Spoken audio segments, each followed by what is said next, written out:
Welcome back to an all-new episode here at Let's Talk Lions after a sweet victory. And today, joining me, we got two fellas from across the pond that have their own podcast regarding all things football. I'm going to introduce them to you now. Their names are James and John. Guys, welcome to the show. What is going on, man? Thank you very much for having us. Yeah, absolutely. And fellas, if you would, please give us a plug. What are you guys doing over there? Tell us a little bit about your show. Let us know, let everybody know where they can find you. Well, as you said, man, we talk about all things NFL. This is from the perspective of, as you know, and all your listeners, all your watchers, suffering Lions fans, and a somewhat pleased Vikings fan, but not on today. A temperamental Vikings fan at best. Really. And we just we love talking about the NFL. We decided this year that we were going to start a podcast and make a point of our conversations. Yeah, and, we figured out that we were having about a half hour, 45-minute conversation on NFL every week. So why not record it? Right. And what's the name of the show? After the play, man. After the play. And they could find that where? Spotify, Apple Podcasts, all your traditional podcasting destinations. Those are the two big ones that I know we're up on. Hit us up on Instagram as well. So this is, I'm just going to say, let's dive right into it because it's like 8 o'clock over there. It's bedtime. I know you guys are tired. That's okay. Full day. James, my man, what happened? Walk me through the game for all of us yesterday. I don't know. Walking into that game, you guys should not have won. At all. Everything pointed towards a Vikings win, and a win that was set in stone and taken into account in our hunt for the playoffs. Sure. Now we've got to beat someone that we had a loss against. Yep. Yeah. We got to try and take on the Rams just to get the win from the Lions back. Yes.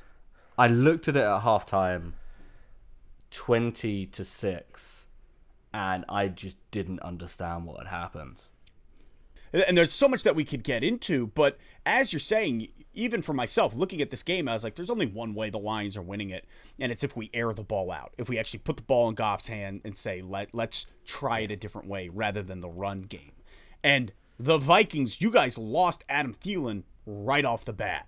Yeah, I mean, that straight away, first quarter, that was detrimental, I think, for you guys as a whole. It was, but in the second half, we really figured that out. Yes, Jefferson just started playing for two.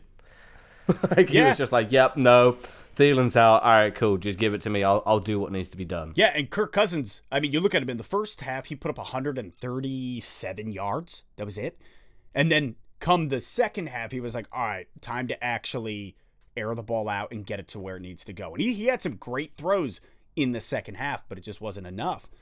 Yeah, I was scared at halftime, and then by around the fourth quarter, I was like, oh, I see what you've done. You've decided to get their hopes up so that we can come back and destroy them properly. And then I saw the Jefferson touchdown. I was like, and that's how we do it. There we go. You leave what? $150 on too much time. But for the Lions, that shouldn't have been too much time. You'd have gone, yeah, what are they going to do with that? Get a field goal? Not going to happen. Right. It wasn't even an option. I was very secure for about 30 seconds. I was like, yep, cool, we're good now. Game over. I'm gonna switch back over and see how the 9 o'clock games are starting to figure themselves out. Sure, that's confidence right there. Us Lions fans, we're not afforded that type of confidence. Negative. Right. So, Jonathan, I look to you, man, as a Lions fan, and we're going to come back to you, James, because I got a question for you. But, Jonathan, as a Lions fan, A, what did the W mean to you? And B, how did you feel on that last drive? The W, first of all, my initial reaction was not tasteful to James, if I'm honest. It was. But other than that, I nearly, like you said on your stream, I nearly ran into the streets, and it's as cold as it gets in London at the moment. Okay. So we're not used to the Michigan weather. I would have run into the streets naked, just wearing my Lions jersey, just celebrate, swinging my Lions flag up in the air, going, you suck, back, Minnesota. Yeah. But no, I restrained myself to the flat. But I think that final drive, I was sat on this couch right here, and I was just nervous as anything, man. I didn't think we had a chance. Luke's our producer in chief, so busy with his university work, he didn't have time to comfort me. My girlfriend, who doesn't give at all a rat's is there being like, it's okay, it's gonna be fine. The start of that drive, the throws up the middle, and I was worried about the clock. I didn't think we were making enough progress down the field in the sort of the first half of that drive. And then Goff started airing it out a little more, getting out of bounds, smart play work, spiking when they needed to spike it, and actually running a play where they had the time to do so. Yeah. And having 2 shots at the end zone, I think, was crucial. That first one terrified the life out of me. Yes. Oh my God. Yeah. That out of his hands, I'm like, oh, it's triple coverage. It looked bad. It looked awful. And then that second one, Amon-Ra was open the whole way, and to win the game like that was just so beautiful. It was poetic. So beautiful. It really was. And I think on that drive, the most vital play was Godwin Igwebuike, who gets that ball across the middle and makes a beeline to get out of bounds, getting out of that one tackle where the guy could have had him, and that would have murdered us on that drive. He's able to make it all the way out of bounds. I mean, you look at the simplicity of us against Pittsburgh when we tie. Pittsburgh doesn't win that game strictly because that tight end or wide receiver for Pittsburgh decided, rather than get out of bounds, let me get one more yard. And that's a very dangerous game to play. And so watching Igwebuike make his way from the center of the field all the way to the outside, to the sideline, beautiful, beautiful. Game saving. Really, it kept that drive alive. James, my question for you, now, was there a point in this game where you were watching that you're like, oh, we're going to lose? Or did the whole time you just think, we're getting the W, this is nothing? I was not worried about this game at all going into it. I was like, that's beautiful. I was like, cool. Like 6-6. Wow. Back into the playoff picture. Luxury. It's going to be quite nice.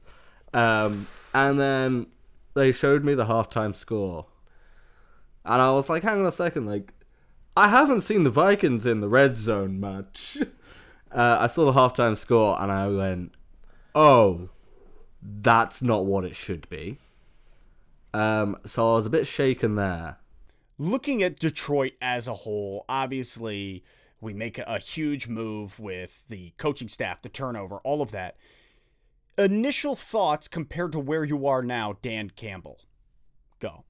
I've been really up and down on this. I won't lie. I mean, I think you have to evaluate everything separately. I think you got to look at the ownership. I think it took 2 years too long to skedaddle Bob Quinn and Matt Patricia out of town. I don't love the one win. I kind of, if at my most cynical point going into the year, I was like, I expect that we might only win a game this year. Yeah. If the stars align, which it felt like it did last night. Yeah, I've been really up and down. I love Dan Campbell as a leader of men, as a leader of the team. As a head football coach, I'm a little bit more on the fence. I'm gonna put that out there. I've said it on my other podcast, on our podcast as well. Yeah. So this is my honest opinion. Yeah. As a head football coach, his in-game coaching decisions have concerned me. No, we're gonna talk about one of the big ones from the game later, but Hey, bring it on right now. Walk me through it. What bothered you? I mean, the 4th and 1, what was it, in the fourth quarter? Like 4 minutes left? 4 minutes left. I'm absolutely fine with not punting it there, because you're right, it was like deja vu with the Bears game. Yes. You kick the field goal, you go 3 points up, but then you give them all the time they need in the world to win the game. So that, I'm not bothered about not punting it, but it's the bizarreness of the play call. It seemed to confuse me. To put it in Goff's hands on 4 and 1 when Jamal's got 4.2 yards of carry on the ground, like, just run it up the gut. The O-line has been great on that day. I mean, Decker had one awful sack that got past him, but I just don't love the play call. I get the feeling that it's a bit of a mesh between Aylin and Dan Campbell. I don't know whether DC is actually calling the plays himself. The going for it on fourth down is not my problem. It's the 4th and 1 and putting it in Goff's hands. When in every single one of those occasions, it felt like 5 wide, not even an opportunity really to change the play at the line of scrimmage. And then when Goff does change the play at the line of scrimmage early in the game today, it goes to a quick snap and QB sneak, and he gets stuffed. Yeah. Yes, there's an element of it where you're like, is Dan Campbell just trying to be tricky? Yeah.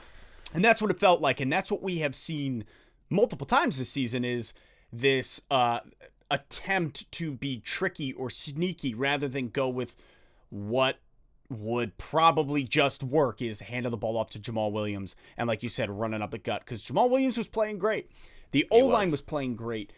To me, now granted, it worked in the grand scheme of things, and that was something that, like, as I'm hanging out with my friends watching the game, I'm like, I hate that I'm making excuses for the fact that Goff had zero awareness as he stands back, Statue of Liberty, and gets the ball taken out of his hand.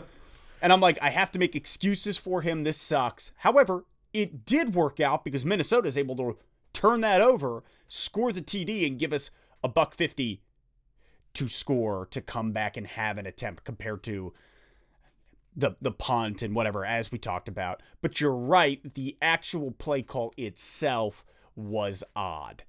Yeah, I think that was my one note in terms of DC's game management of that game. I didn't love the Bears double timeout.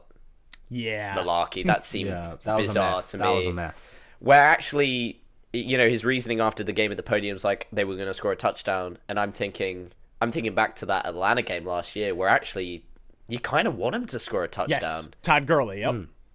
That gives you a chance to win the game. Yeah. And that's essentially what happened today, albeit by a field goal by the Vikings. But yeah, time on the clock is everything in this game, and the Bears managing to run the clock out for 8 minutes, won them that game. Oh, you'll have. I predicted that, by the way. I knew it was going to happen. You'll get to the end of the fourth quarter, and it will last longer than the first ever did. James, I'm going to bounce this over to you. Your head coach Zimmer. How do you feel about him? Do you want him to stick around? Are you done with him? Because I'm hearing a lot of rumblings of Vikings fans being upset. Oh, he's definitely in the hot seat. And it's kind of working out whether the issue is with Cousins or with Zimmer. I think if we don't snatch the wild card this year, he could be gone. I wouldn't be too sad to see him go. I think we need some form of shake-up, because if you look at the offense that we have, you have Thielen, you have Cook, you have Jefferson, and although he's unpredictable, we do have Cousins, who at this point in time is 25 TDs and 3 interceptions on the season, which, like, it's better than we've got. That's for it's sure. a good stat line. Yeah. Like, he's the type of quarterback who, if you leave him with 36 seconds on the clock, can get down and score a game-winning field goal for you. My thought is Kirk Cousins. How do you feel about him? Well, it's if he can get his unpredictableness out at his best, he's a top 10 QB. You think so? When he's at his best. Okay. And the offense that we have should be enough to not only take us to the playoffs, it should be able to take us to the Super Bowl. Oh, gee. Really? It should be. I'm saying it should be. I mean, Dalvin paper. Cook, Adam Thielen, Jefferson at wide receiver. I mean, I guess defensively there's some struggles, but... Yeah, that's why I said offense. I think offensively, okay. Offensively. Okay. I think that's what you got to look at with Zimmer, right? Isn't he the defensive guy? Isn't he? It's the same problems, right? I mean, the penalties galore in what feels like every game for the Vikings this year, and their defense. Look, they didn't have their 2 best linebackers in the game yesterday, right? And that we capitalized on that, but Yeah. I think I'm very much don't have a dog in this fight, but You'll be happy if Zimmer stays. I suppose you could put it like that. Yeah, all right, we'll go with that. Your thoughts looking at this, what do you want for the rest of the season? again, I'm torn on this one as well. Yeah, I'd love that number one pick, but also I think you're right. I don't think there's a clear number one player out there. There's no Joe Burrow, there's no Trevor Lawrence this year. This is probably the year we should draft a QB at some point.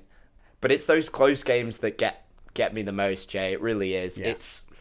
It's ones where you could look at one or two moments in the game, specifically even decisions that have been made that lost us the game.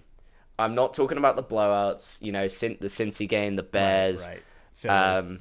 Philly, like chalk those up, bury them, come back to work the next day, right? But it's those close games, that the Pittsburgh game, the Chicago game, even the first Vikings game. The first Vikings game. If there was a different decision made in the fourth quarter, we wouldn't have had those 30 seconds. Correct. Left. Yep. So it's actually the closer games that bug me more about Dan Campbell's leadership and tenure this year. Yeah. I'm not saying he's a one and done coach. I think that, I really think that if he was winless at the end of the year, I think people would talk about it. Now, I don't think the Fords would pull the trigger, because we know that they are less likely to do that historically, at least. And also they gave him a 6-year contract. That would be probably a $50-60 million check they'd have to write.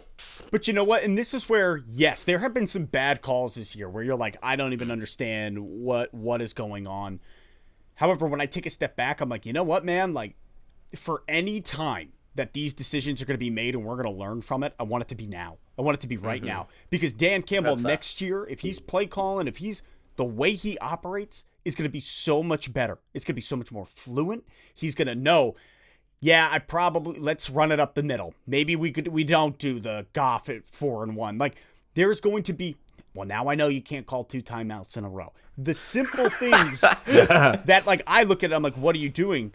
For him, first-time head coach, a lot to learn. And I believe in him. I believe in especially the fact that the guys that are playing for him haven't given up in week 13 when they're winless. They're still pushing. They're still pushing. Not anymore. Yeah. Right. I will say, so I've been saying to Jonathan for like the last couple of hours as we've recorded our own podcast and we're chilling. He was bringing up his doubts of Dan Campbell, and I basically gave him the speech that you just gave, which is he's probably like, what's the worst that can happen this season is you go winless. Yeah. So what has he got to lose? He just wants to do something managerial, start learning every aspect of the organization. Let's see what he can do. Then by the time he comes back next year, he knows it better. He knows everybody's role, and he, as a head coach, he can manage it a lot better. 100%. That's fine, but I want a proper play caller. That's my only... And you'll probably get it. It's just he wants to try it out for a couple games himself, so that when he hears the play calls next year, he has some form of mind about it. Yeah, I suppose. All right. Yeah, I'm torn. Jonathan James from After the Play podcast, thank you for being here. One more time, drop what you guys do and where people can find you. It's been an absolute pleasure, Jay. Thank you so much for having us. It's a weekly roundup podcast. You can find us on Instagram, first and foremost, on the social media. Hit us up on Spotify or Apple Podcasts, wherever you get your podcasts. Look, we're discussing all things NFL, not just the sorry states of our teams. So come and check us out, guys. Yes, definitely check it out, guys. They are phenomenal. A lot of fun. Plus, the accents just makes everything better. Let's be honest. Thank you so much for hanging out, guys. Thank you for having us, Jay.